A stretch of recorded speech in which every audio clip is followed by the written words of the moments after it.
Lunes 24 de marzo de 2025, ¿cómo están? Qué placer enorme saludarles, bienvenidos a una edición más de Diálogo 21 correspondiente a este día lunes, como siempre exhortándoles a ustedes a colocar a Dios en el centro de sus actividades para que todas las metas, todos aquellos planes o proyectos que usted se trace para la semana puedan cumplirse. Así es que desde ya bienvenidos, quédese con nosotros que siempre estamos en la disponibilidad desde tempranas horas de la mañana, todos nuestros colegas periodistas, para la disposición de darles a ustedes los pormenores de la actividad periodística, así como también a continuación el análisis oportuno de temas importantes de país. Para este día, sin duda alguna, es importante recordar la figura, la memoria de Monseñor Óscar Arnulfo Romero. Han pasado 45 años desde que un disparo en el corazón acabó con la vida del arzobispo de San Salvador. Igual que hoy, un día lunes, 24 de marzo, pero de 1980, verán, mientras oficiaba una misa a eso de las 6:30 de la tarde, si no mal no recuerdo, en la capilla del Hospital La Divina Providencia, esto en el sector de la colonia Miramonte, donde fue pues prácticamente martirizado, ¿verdad? Un día antes les había pedido incluso a los integrantes de la Fuerza Armada, parte de la historia, que desobedecieran las órdenes de matar a sus mismos hermanos campesinos, palabras que se han hecho desde luego sentir con la fuerza, no solo en estos días y no solo en nuestro país, sino que también más allá de nuestras fronteras. Hoy vamos a hacer una lectura desde la perspectiva de la figura, del rol que jugó, así como también del actual momento que vive el país en cuanto al tema de la seguridad y especialmente en el tema migratorio. Quédese con nosotros. Les suplico, les ruego, les ordeno en nombre de Dios, cese la represión. Han pasado 45 años desde que las balas apagaron la voz de Monseñor Óscar Arnulfo Romero, pero su legado sigue vivo en las calles, en las comunidades y en la memoria de un país que aún busca justicia y reconciliación. Era la tarde del 24 de marzo de 1980 cuando el arzobispo de San Salvador celebraba misa en la capilla del Hospital Divina Providencia. En plena homilía, justo cuando ofrecía el pan y el vino en el altar, un disparo certero atravesó su pecho. Monseñor Romero cayó sobre el suelo de la iglesia mientras el pánico se apoderaba de los asistentes.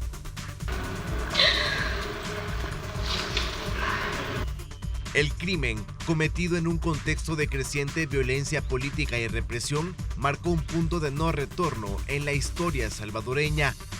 Para muchos, Romero se había convertido en la voz de los sin voz.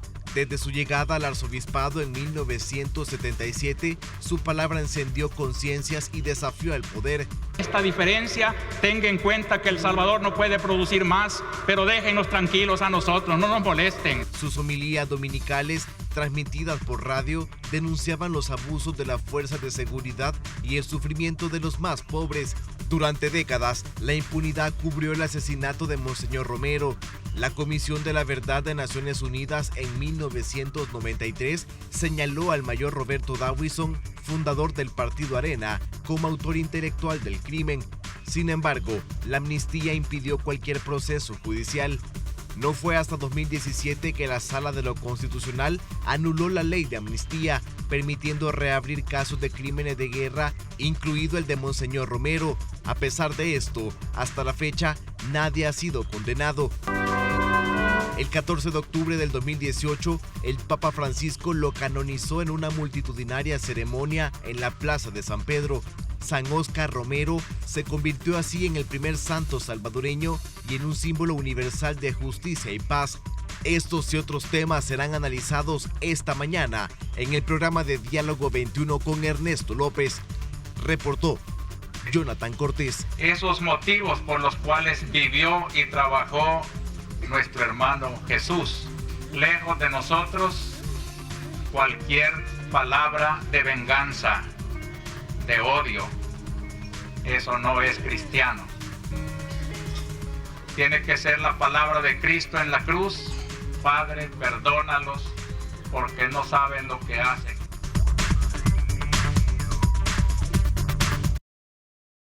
Bueno, gracias. Ahí estaba precisamente ese preámbulo muy importante que describe todo ese recorrido a lo largo de la historia que marca hoy en día, pues a la fecha, lo que es precisamente el recuerdo de la memoria de Monseñor Romero, quien es desde luego también santo para la Iglesia Católica. Quiero saludar a nuestro buen amigo, el abogado Misael Rivas, criminólogo que nos acompaña esta mañana. Qué gusto tenerte con nosotros esta mañana. Bienvenido.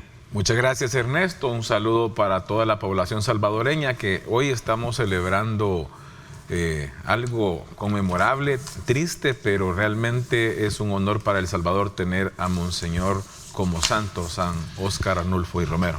45 años. Sí. Pareciera que fueran ayer, ¿no? Y yo me acuerdo que en todo este tiempo este canal ha estado bien pendiente. Hace más o menos 18 o 20 años, ustedes hicieron un reportaje liderado por ti. Ah, sí, un documental sobre una entrevista, ¿no? Así es, sobre una situación de que hubo un personaje salvadoreño al cual lo acusaban siempre que él era el que había asesinado, y al final el señor salió que no era él.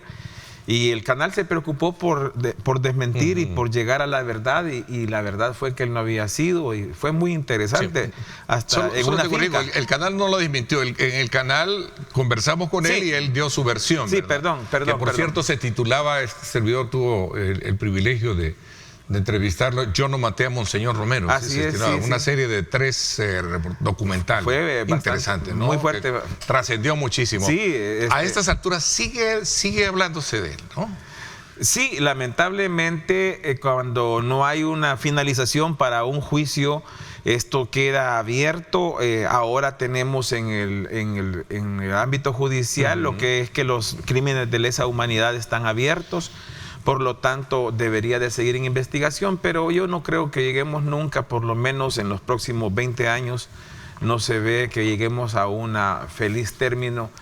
Sin embargo, Dios llamó al benemérito San Óscar Arnulfo Romero y Galdames, y pues los salvadoreños tenemos un santo.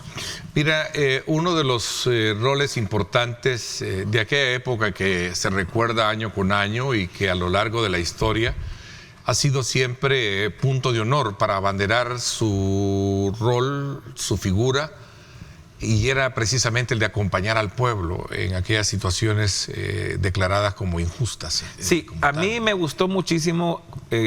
Yo soy un joven, recién adolescente en esa época que él murió, tenía 13 años, que lo que él siempre invitaba era seguir a Cristo, y siempre decía, al final cerraba, si tenemos que seguir a Cristo en esto y lo otro.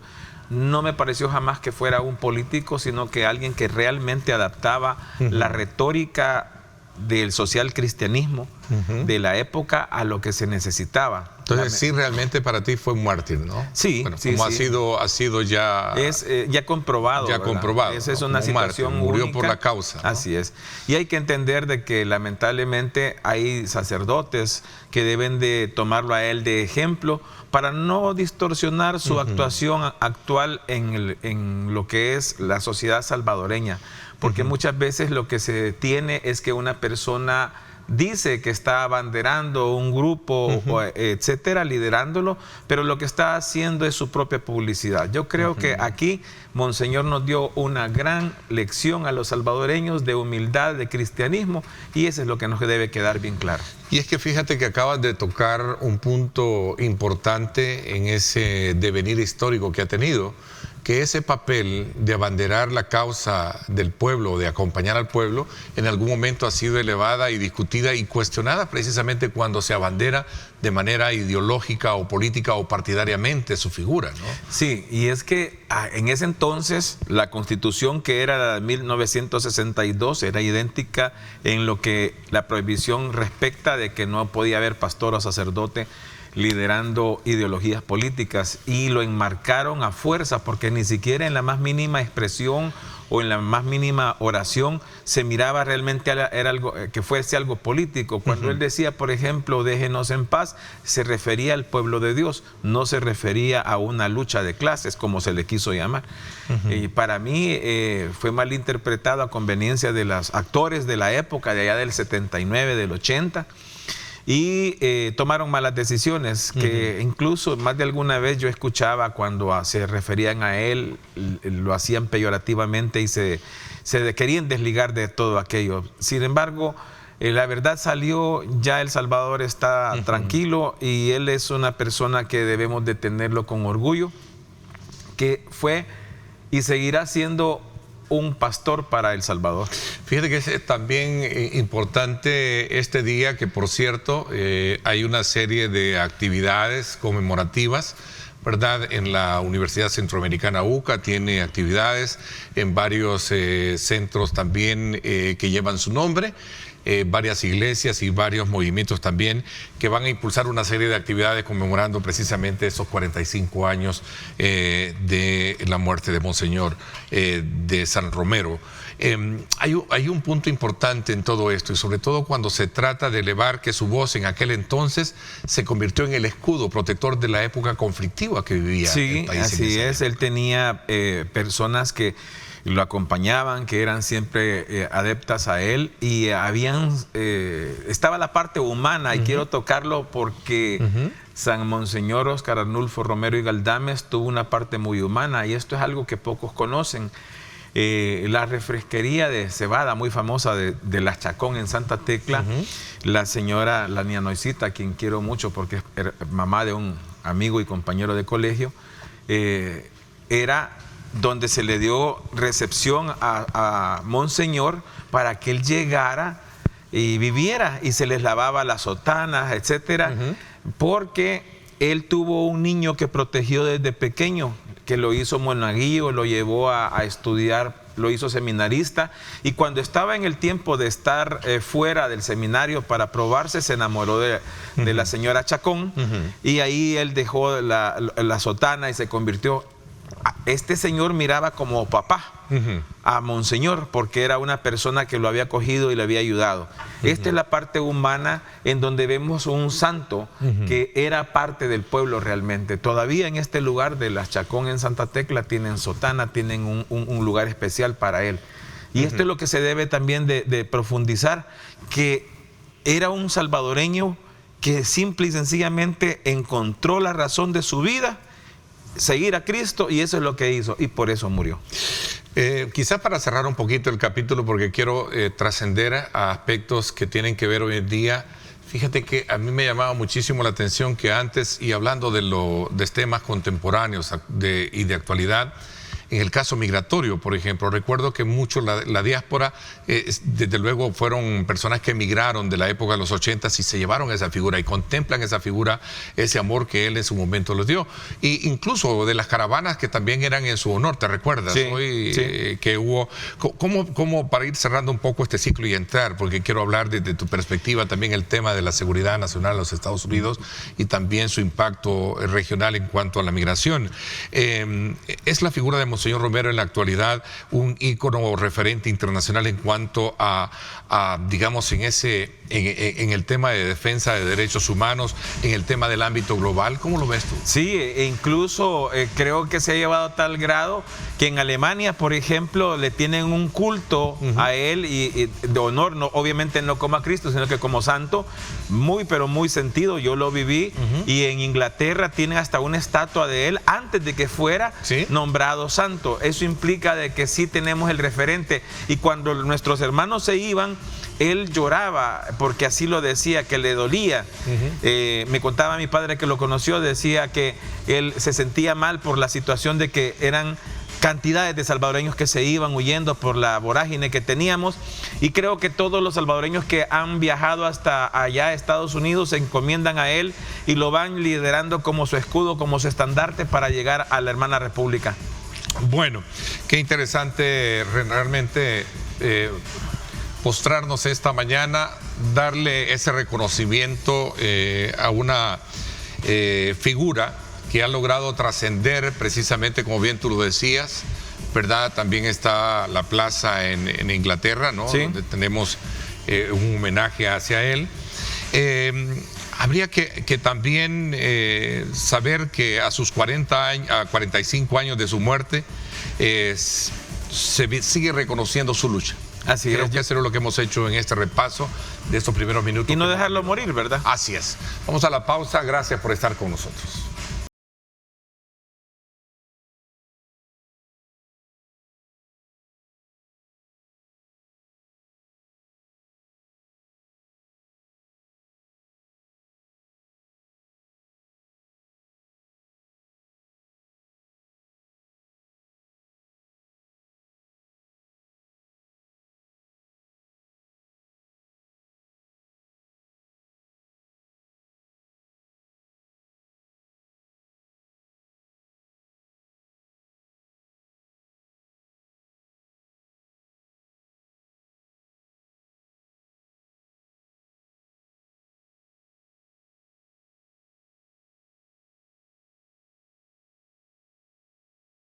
Recuerde usted que es buena hora para saborear una taza de café y qué rico es disfrutar de café rico, el café perfecto. Así es que disfrútelo porque rico es calidad. Buen provecho. Continuamos nuestra conversación con el abogado Misael Rivas, criminólogo, catedrático universitario.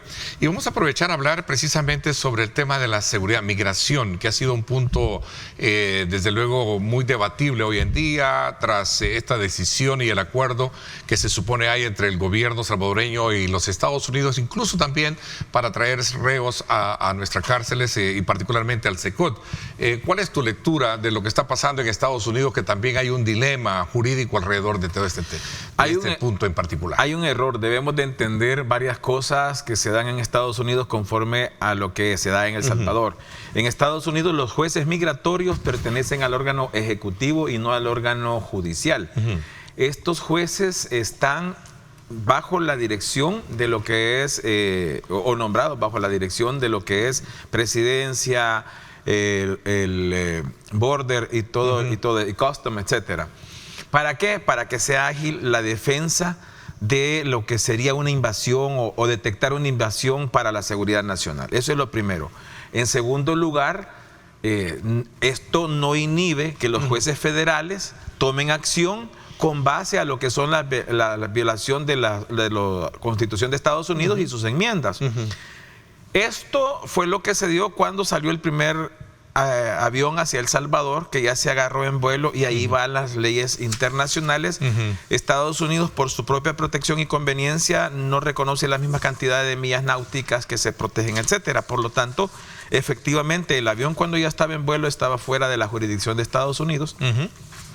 Y entra en una polémica que si el avión era nacional estadounidense o qué.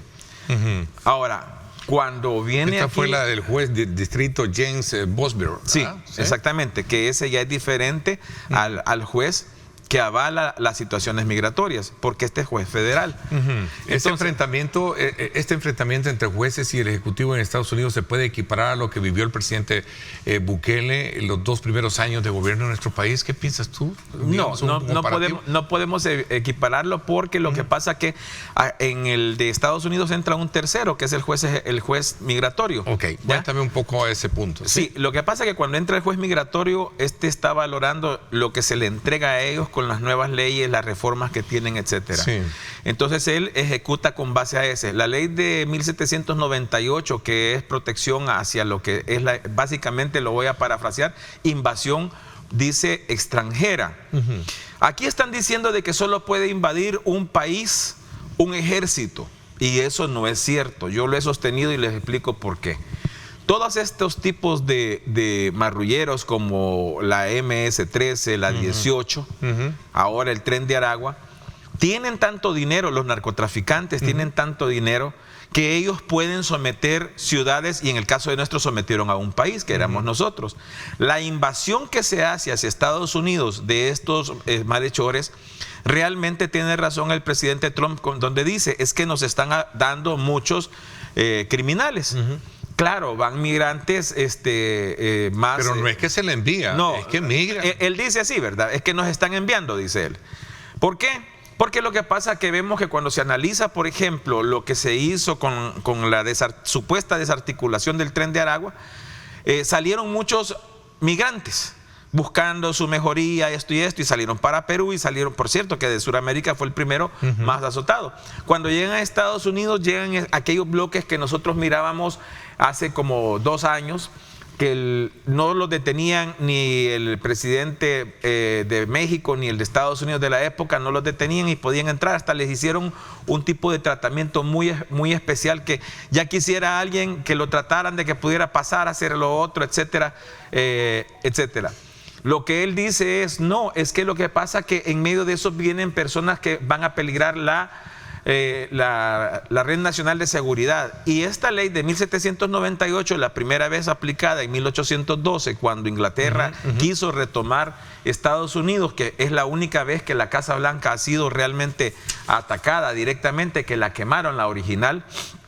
Luego fue en 1914 al 18, y luego fue de 1941 a 1945 que se utilizó Dicen muchos sabios, yo explico lo que entiendo y lo que yo veo, es que dice que no es un ejército porque se refiere a ejército. No, yo les recuerdo que cuando se aplicó las 3 veces eran nacionales nacidos en Estados Unidos, nacionales de otro país con sus hijos nacidos en Estados Unidos. Voy a correr un poco en el tiempo por razones de que es corto. ¿Tú crees cuál es la salida que desde tu lógica y de tu conocimiento puede tener de salvedad de esta situación? Donde ha enfrentado el poder judicial, el poder político y el poder legislativo, que es el Congreso, ¿no? Sí, pero es que lo que sucede es que para ellos están de acuerdo la gran mayoría, otros lo ven desde el punto de vista económico, político, pero acá lo que los ha respaldado es que el presidente, por medio de su jefe de Estado, Marcos Rubio, puede promover lo que son alianzas estratégicas, convenios, que es el caso tratados, de El Salvador. Y ese es el caso de El Salvador. El caso del Tren de Aragua. Es un convenio. Es un convenio amparado. Sí, ¿hay legalidad para recibir estos detenidos acá en el país? Sí, totalmente. Cuéntame. El convenio que se ha firmado entre ellos, las cláusulas obviamente no las tenemos conocimiento todos, pero no se conoce mucho. Así es, pero lo principal, según la actuación, el convenio está amparado con el artículo 144 al 149 de la Constitución de la República. Segundo, al verlo, cada quien me puede decir que está al filo de la descripción, al filo de la redacción con el derecho internacional. Está totalmente de acuerdo al derecho internacional y al derecho estadounidense, que dicho sea de paso es el que se llama common law, es decir, el de la comunidad. Nosotros al recibirlo no estamos prohibiéndole a nadie que promueva un proceso, que el proceso que se puede hacer en el país es el de habeas corpus. Y ese lo está regulado en la Constitución. Hace poco... Pero hasta ahí nomás, no puede trascender más. Nosotros no podemos trascender sobre lo que es la base jurídica esencial, que es el juicio al que se han enfrentado. Un tratado de internamiento en nuestra cárcel es normal, es legal y todo. Sí, y esto le voy a dar a todos los hermanos que solamente este ejemplo. Nosotros no lo inventamos. Esto viene de los países nórdicos, que ellos se lo inventaron para ayudarse a oxigenar el hacinamiento de otros como países como Francia, como España. Interesante. Y ese se dio allá en Finlandia, en Noruega, en Suecia, Suiza, y ellos lo han ofrecido para que puedan llegar. No recuerdo bien cuál es la principal, no me acuerdo si es Finlandia y Noruega quien empezó, pero son los que están listos para llevar y ofrecen. El Salvador hace un parangón que tenemos un espacio más o menos de 25,000 personas en este SECOT, y aquí recibimos nosotros lo que son personas con expediente criminal. No estamos recibiendo con expediente migratorio, porque si fuera con expediente migratorio tendría que ir a un albergue, que con todo respeto, todos los albergues en el mundo se cierran en la noche y no pueden salir las personas, es diferente. Pero eso que estamos haciendo nosotros, eso está amparado a derecho. Es más, hay jueces que aquí han protestado por todo, y si se dan cuenta, ningún juez ha protestado. Fíjate que obviamente esto ha despertado un debate jurídico, y en tu gremio, en los círculos jurídicos, alguien me decía, la pregunta, Ernesto, aquí debe serse específica. Se vulnera, decía, si no más lo recuerdo, el principio de la legalidad al no hacer una ley que habilite recibirlo a los detenidos. Es que es al contrario, Censu, ya que es un abogado el que ha de haber hecho esto. No tenemos una ley que lo prohíba. En el país no tenemos. Y dice, no solo el argot judicial, sino que el doctrinario y el jurisdiccional. Lo que la ley no le prohíbe, eso se permite.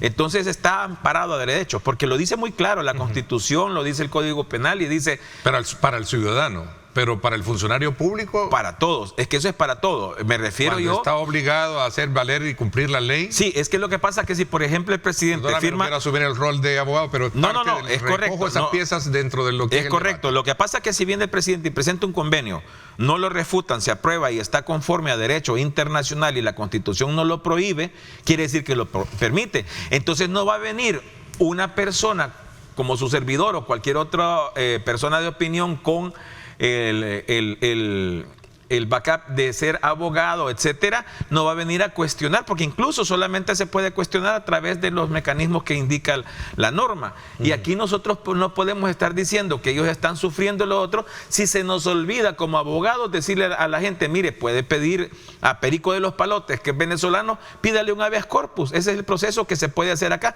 Con respecto a Estados Unidos, yo explicaba, allá ellos tienen defensor, allá van a trabajar. Y les quiero recordar, estos que vienen con sentencia definitiva, pasada en autoridad de causa juzgada, pueda reabrirse su caso si y solo si hay suficiente evidencia que se va a convertir en prueba en Estados Unidos de su inocencia. Y así es como se actúa. Sí, qué interesante. Vamos a invitarte a entrar a un, digamos, un foro jurídico para seguir un poco indagando esto, pero yéndonos un poquito más allá, regresando hacia el norte, te decía, ¿cuáles son los alcances o cuál será el final feliz que va a tener esta situación? Porque esto es algo inédito, histórico, incluso para una de las más admiradas democracias en el mundo, que es la de los Estados Unidos. Sí, la situación que tenemos que entender nosotros, y eso lo decía, Estados Unidos está obligado a presentar cada reo que salga de Estados Unidos o los que tienen allá, debe de hacerse un perfil criminológico, y que no solamente es porque un criminólogo lo diga, sino que tiene que ser conforme a varios profesionales. Eso es lo que tiene que llevar para dar la resolución migratoria. ¿A quién tendrá la razón? ¿A quién se le va a dar la razón? Ese es el punto que yo quiero llegar allá. Legalmente. Porque al final, legalmente, la fiscal está en contra, están otros jueces, pero ya entró también la Corte Suprema de Justicia. Es que lo que pasa es que en Estados Unidos permite ese tipo de juegos que son muy demócratas, porque si un juez migratorio dice una orden y avala al presidente, entran los jueces federales, ahí va con lo que es la rapidez. Este juego se permite. Nosotros, por ejemplo, no va a ser tan fácil que estemos viendo venir. Porque la fiscal es del Ejecutivo, ¿no? Así es. Y tenemos que decirle una cosa, miren, no estamos admitiendo sentencias migratorias, porque eso es lo que tiene que entender la gente, son sentencias judiciales. Aquí es un debate judicial. Así es.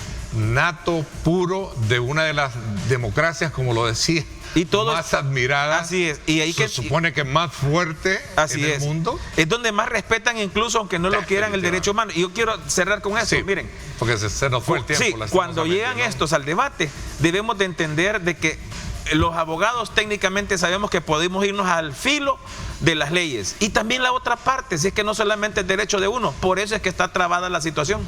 Interesante, te agradezco, me quedo con las ganas de seguir hablando contigo de este tema. Muchas gracias. Será más adelante, te agradezco muchísimo, Misael. Un abrazo a todos y gracias, Ernesto, que Dios los bendiga. Qué bueno tenerte acá y verte de nuevo. 7:32, pausa y regresamos con más. Quédese con nosotros.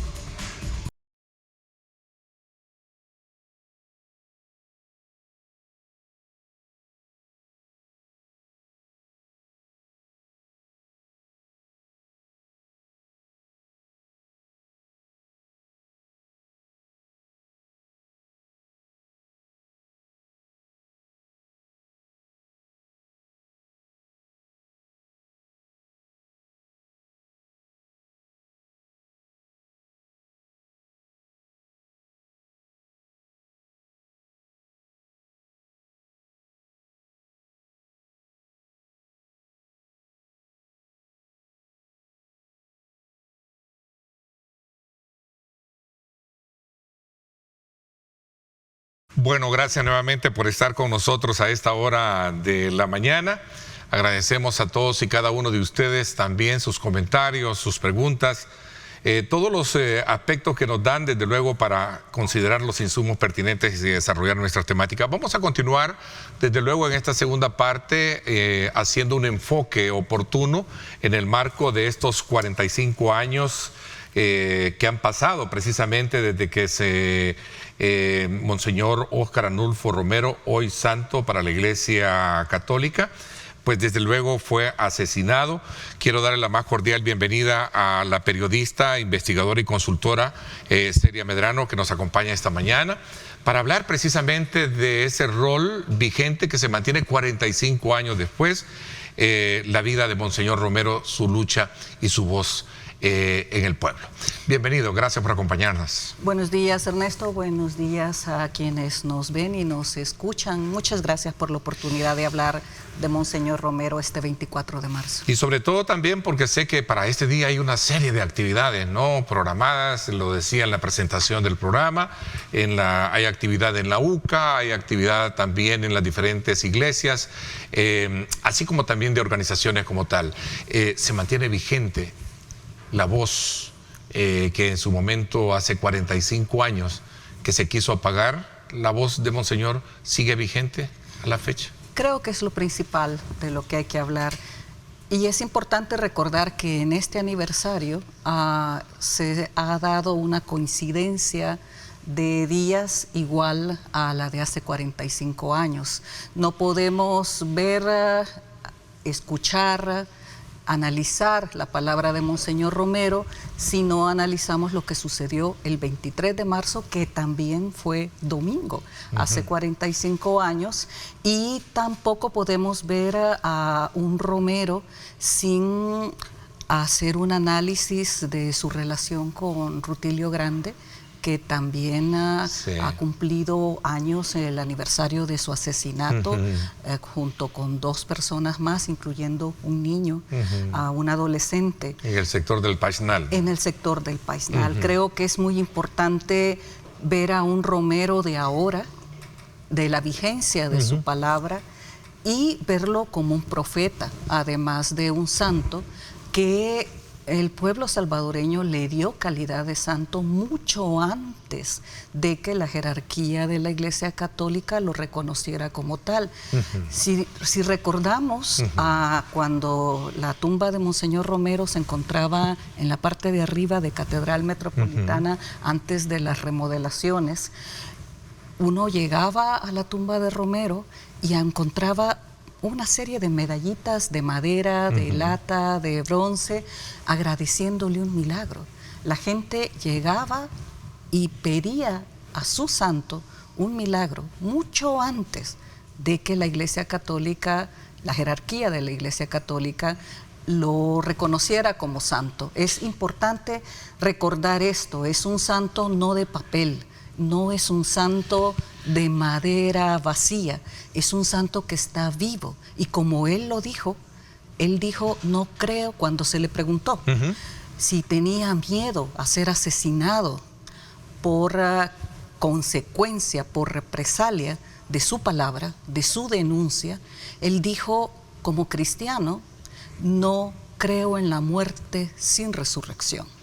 Si me matan, resucitaré en el pueblo salvadoreño. Queríamos traer precisamente al recuerdo, a la memoria, todos esos, digamos, énfasis de su voz, que 45 años después, le decía yo al antecesor que estaba con nosotros, que se quiso apagar esa voz, sigue vigente. Yo recuerdo que de pequeño, perdón un poco la modestia, no tuve la oportunidad de escucharlo en Santiago de María, ¿verdad?, que fue una de las sedes en las que estuvo, en aquel sector, y su voz llenaba muchísimo de esperanza, sobre todo porque en ese entonces era una situación muy difícil, digamos, socialmente hablando, que pasaba, ¿no? Había mucha pobreza, mucha injusticia, había muchas violaciones de derechos humanos en aquel entonces. Es importante recordar al Romero hombre y no permitir que se banalice el hecho de que se ha convertido en santo. Romero es el salvadoreño más universal porque su palabra fue una lucha contra la injusticia y porque tomó decisiones que implicaron su propia conversión.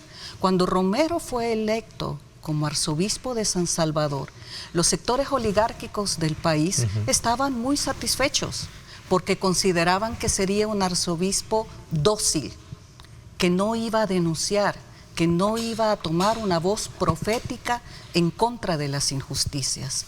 Cuando se da, entre muchos otros asesinatos de sacerdotes de la iglesia, cuando se da el asesinato de Rutilio Grande, Romero empieza a entender que él es responsable a partir de su cargo y de su misión evangélica, de su misión cristiana, de denunciar lo que estaba sucediendo. Y hay 2 elementos por los cuales yo me parece que es importante recalcar que no podemos ver un 24 de marzo sin ver el 23 de marzo. Después de varias bombas, de uno de los últimos atentados con bomba que sufrió la radio del arzobispado, YSAX. La YSAX, sí. Romero dio su homilía hace 45 años también, un domingo 23 de marzo. Y entre esas frases poderosas, les ordeno, cese la represión, hay una frase que es vigente. Les imploro, les ordeno, les imploro. En nombre de Dios, cese la represión. Les suplico. Primero les suplicó, pero cuando retoma que está hablando en nombre de Dios, les ordena. Sí. Y en ese marco palabras quisiera, que se quedaron. Pero la vigencia de su palabra, que es tu pregunta, Ernesto, hay que analizar toda la homilía. Y en la homilía que le costó la vida a Monseñor Romero, que fue el detonante para que decidieran matarlo, concretar su asesinato, está en esa misma homilía. He sido frecuentemente amenazado de muerte. Debo decirle que como cristiano no creo en la muerte sin resurrección. Si me matan, resucitaré en el pueblo salvadoreño. Pero también dijo en esa homilía un planteamiento muy fuerte. Ningún soldado está obligado a obedecer una orden contra la ley de Dios. Una ley inmoral, nadie tiene que cumplirla. Un poco antes de decir que suplicaba y ordenaba en nombre de Dios, cese la represión. Traigamos esto 45 años después. Un soldado no está obligado a cumplir una orden que va en contra de una ley superior, que es la divina. Pero él también plantea una ley inmoral, no tiene que cumplirla, porque la ley puede ser inmoral, la ley puede ser injusta. Se decretan leyes que no son justas. El hecho de que una autoridad del hombre decrete una ley, si esa ley es injusta, nadie está obligado a cumplirla, mucho menos un soldado, un policía, un agente del CAM. La vigencia de Romero, 45 años después, nos trae este mensaje nuevamente. No estamos obligados a cumplir una ley que es injusta. No se maten, no se ataquen, no se agredan entre hermanos. Les dijo a los soldados, son hermanos de este mismo pueblo. Y no podemos ver que una autoridad, policía, agente del CAM, soldado, dañe a otro hermano. Vienen de ese mismo pueblo, pobres contra pobres. Pobres atacando a pobres supuestamente por cumplir una ley inmoral, Celia, una ley injusta. Celia, ¿de qué manera el legado de San Romero ha impactado no solo en los libros de la historia, en el pensamiento de la, digamos, de quienes estamos desde luego pendientes de esta fecha, particularmente para reconocer ese legado que deja, especialmente cuando vemos que hay una nueva generación? ¿Qué legado deja para esta nueva generación? Hay una frase poderosa también en la palabra de Romero, que en el marco de la vigencia creo que es muy importante plantearla. Romero le dice a su pueblo que no debe de ser dócil ante la realidad, que debe de entender la realidad y asumir la realidad. Y plantea una frase muy dura con respecto a quienes optan por ver al otro lado, que cuando ven una injusticia optan por callarse, optan por no hacer nada. Romero condena a quien, viendo una injusticia, no solo la avala, no solo la celebra, no solo la aplaude, sino que no hacen nada. Y ese mensaje es el más vigente ahora. para nuestras actuales generaciones. No podemos ver una injusticia sin hacer nada para que esa justicia no se concrete. Ok, vamos a hablar de esto y vamos a continuar haciendo, desde luego, esas remembranzas de toda esa, digamos, vida que llevó Monseñor Romero y que trascendió 45 años después, para colocarla dentro de una perspectiva de actualidad. Así que les invitamos a ustedes a que se queden con nosotros. Acompáñenos, vamos a la pausa y regresamos con más.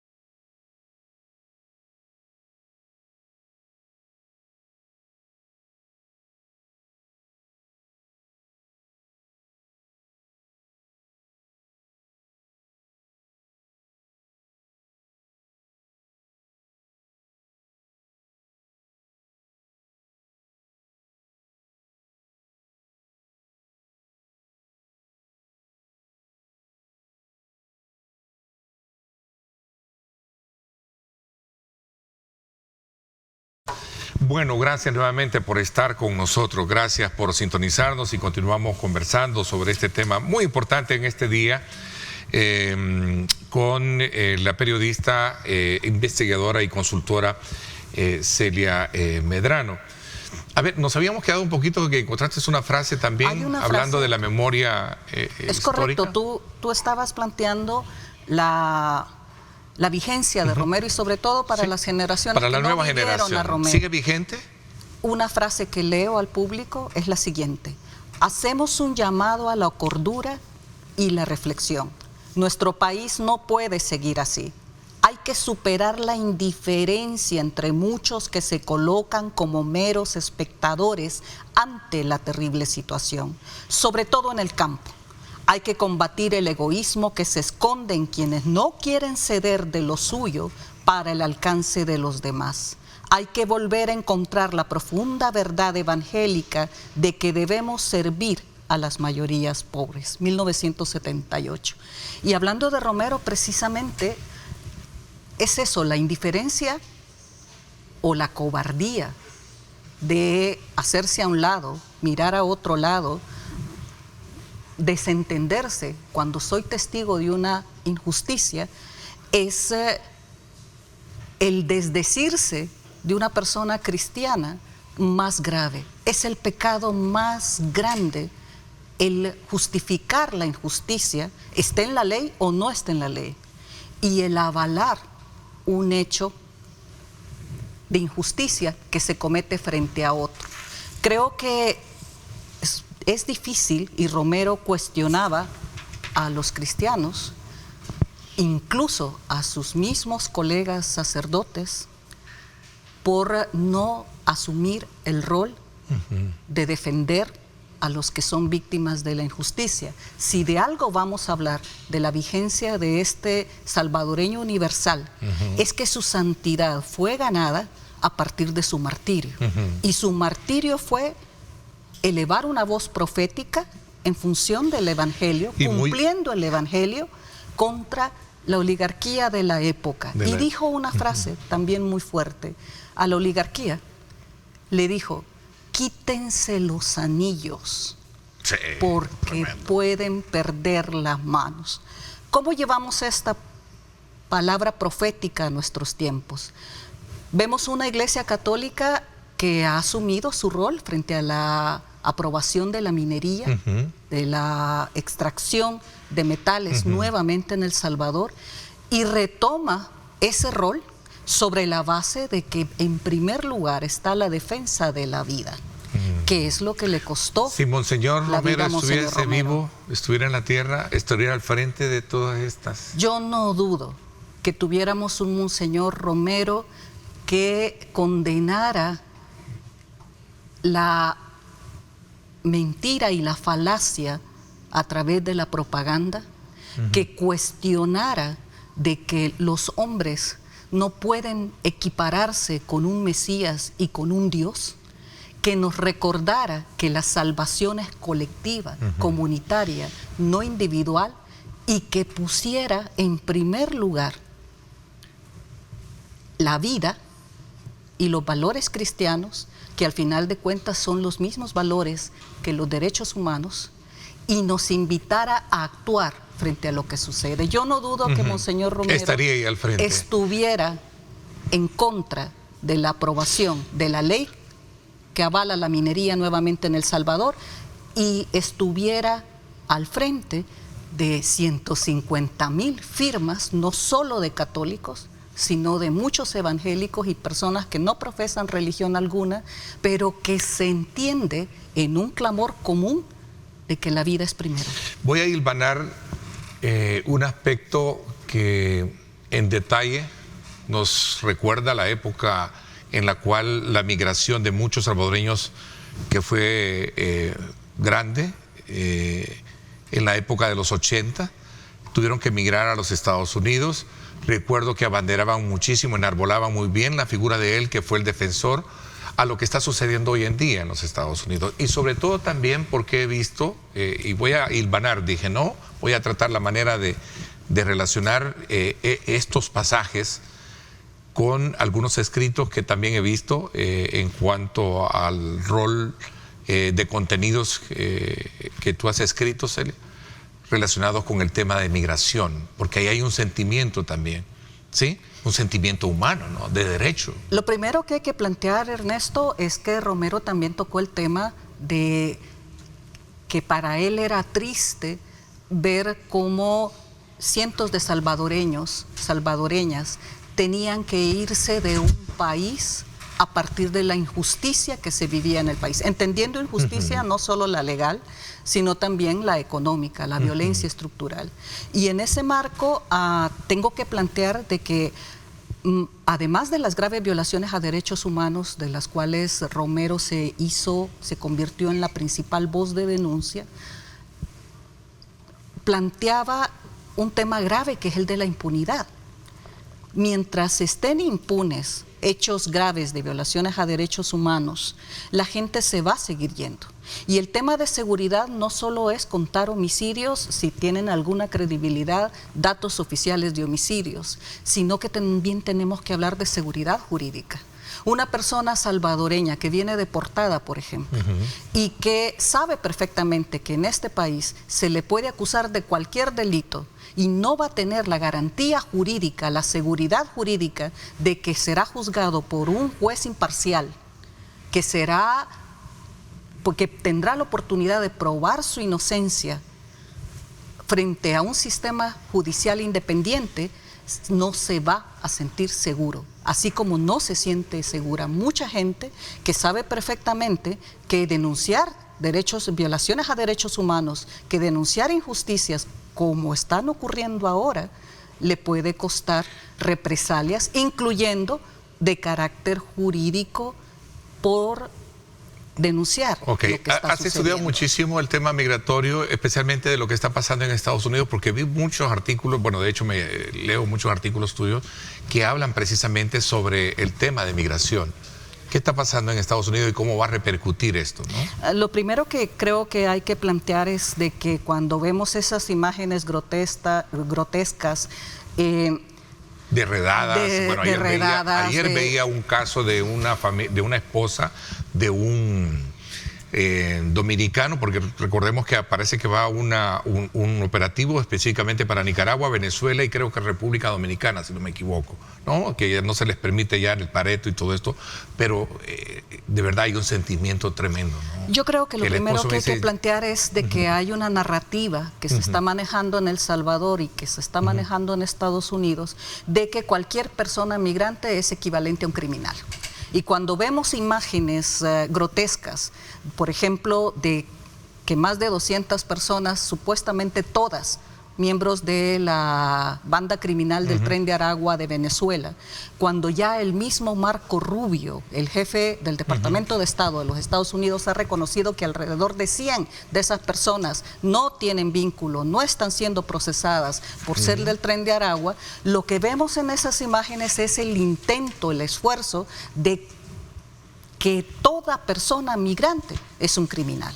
En Estados Unidos actualmente se está buscando de que toda persona criminal que no sea estadounidense es equivalente a un migrante criminal para justificar todas las acciones que se están haciendo. En Estados Unidos, sí, definitivamente. No es legal que haya un acuerdo que permita que personas extranjeras, en este caso venezolanas, se encuentren en una cárcel salvadoreña.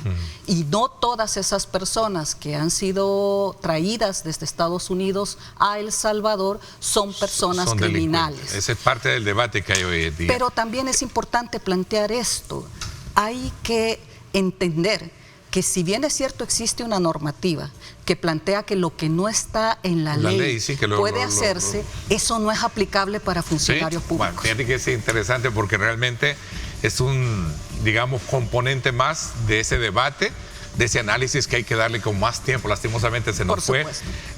Aquí había una pregunta que, regresando al tema de Monseñor Romero así brevemente, pregúntale a tu invitada cómo descontaminar la figura de Monseñor Romero de todos aquellos que quieren enarbolar su lucha por actividades político-partidarias, dicen, ¿no? Interesante también, ¿eh? Así brevemente, 10 segundos. Romero no es ni de izquierdas ni de derechas. No es de la izquierda ni de derecha. Hay un tema de impunidad en su asesinato. El caso todavía desde el 2017, el caso está en el juzgado cuarto de instrucción. Hay un señalamiento de la Comisión de la Verdad al mayor Roberto Dahuizón sobre como en la autoría intelectual de este asesinato, y mientras estos hechos estén impunes, es la justicia la que debe de actuar, y lamentablemente prevalece la impunidad. Celia, ha sido un gusto conversar contigo, gracias por habernos acompañado en este día. Gracias a ustedes. Gracias, de verdad. A ustedes, amigos, gracias por habernos acompañado, quédese con nosotros, arriba mi gente, como siempre, cargado de mucha energía con sus talentos para que usted pase una muy pero muy entretenida mañana. Gracias. Por mi parte, eso es todo por hoy. Pásenla bien y como siempre recuerden lo más importante, amar a Dios sobre todas las cosas.